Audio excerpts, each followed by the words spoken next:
Jace Lejeune from Gridiron Football. We're at our third annual Gridiron Football Media Day at St. Thomas More. Can't thank Coach Savall and Coach Hightower enough for allowing us to host this Media Day. Coach Eric Leblanc, a longtime coach at Erath, going 8 years. The years are counting up, huh, Coach? Yep, that's right. Thanks for having me out. Absolutely, Coach. And talk about, first, we'll recap last season, talk about 2024 real quick. You know, I thought the kids really bought into a lot of the standards that we were setting in the summer going into last year, and going from the previous year where we were 2-8, and there's a lot of kids and a lot of coaches and in the community even wanted to flip that script, and, right. And the kids did it. We won 8 games last year. They weren't in any blowout fashions. I think we had one game all year that we won by more than one possession. Yeah. And I think it just shows and gives a testament to the kids and the trust they had in each other and the staff from our seniors last year, and the trust they had in each other, and I guess their faith in the playbook, and to continue to work with each other and go win it in the close games at the end. Yeah, you got a high C last year, and I guess y'all were with the Cardiac Cats last year, with all the close games y'all won last year. Right. Because of such a great season last year, and I know there are a lot of high expectations for this upcoming season. What do you think about the 2025 version of the Bobcats? The kids we have here today were kids that were starting last year on that same team, and they're kids that are captains for us now, kids that are leaders for us now, and I think everything that we brought last year is all the same things that they've been bringing this summer, and I'm looking forward to a great year. Once we put the pads on, I think we really can better tell what kind of team we have, especially with those guys that are our leaders, and time will tell. Absolutely, Coach. Well, you decided to bring 5 guys with you today to our Media Day. Tell me about these 5 guys you brought today and why they're good representatives of your program. So I'll tell you, the 5 guys I brought are our 5 senior captains. Okay. We have 6 captains on the team. The 6th one's a junior, but I feel like these guys are the guys that were leaders for us last year. And these guys are going to continue to be leaders for us this year, and they've done a great job so far this summer. We got our quarterback here, Jack Landry, and probably have, I think, two others that are 2-way starters for us. Okay. There's some guys that are really going to bring some really good stuff to the table for us this year.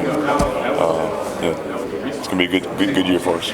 Absolutely, Coach. We'll talk about the offensive side of the football. Just tell me, go through what's going on that side of the football and what we should expect. We're going to continue to do what we've done for many years now. We're going to be a spread RPO team. We're going to try to utilize a tight end and 3 receivers as much as we can, and put pressure on the defense and create space. Since day one, we've always talked about it.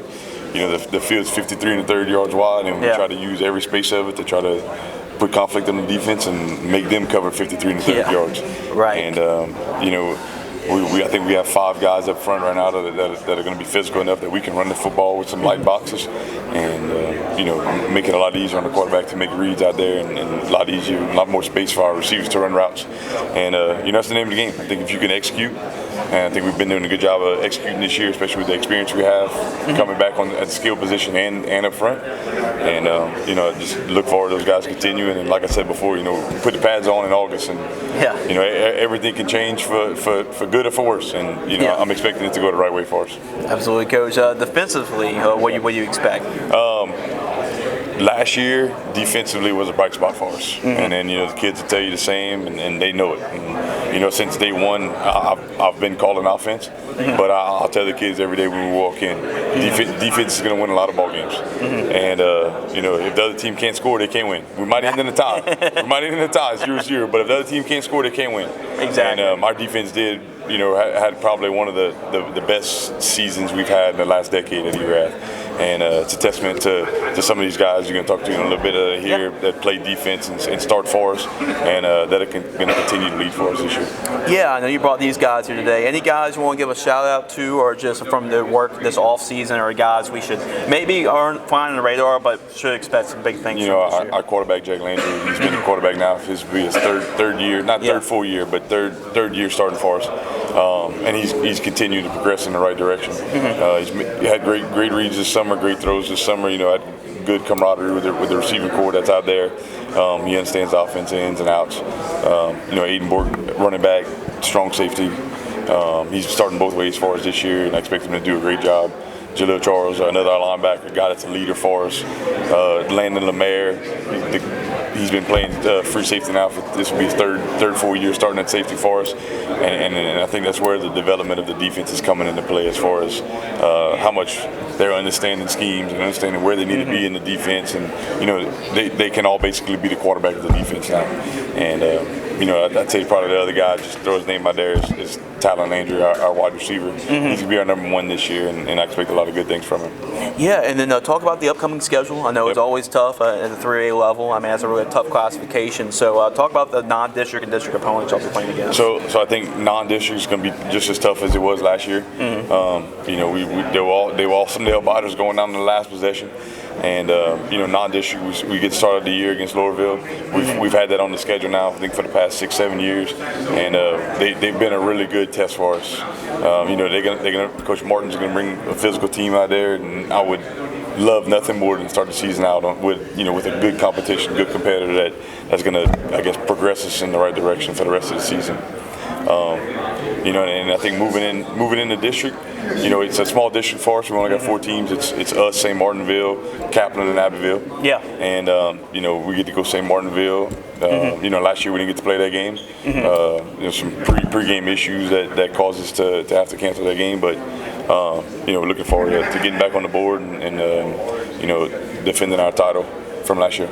Absolutely, Coach. And I know y'all looking forward to defending that district title and everything. Yep. And also, Coach, to give a shout out to the fans. I know district championship last year, high playoff seed last year. I know there's a lot of excitement buzzing around the program. So just a shout out to the fans and why they support y'all and buy tickets every Friday night. The blue and white has the best support in the state, and I believe that. I was born and raised in Erath and got lucky enough to be able to go back and coach there.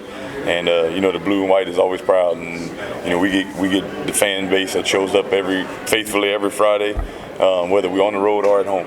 And we're looking forward to seeing the stadium filled with blue and white this fall.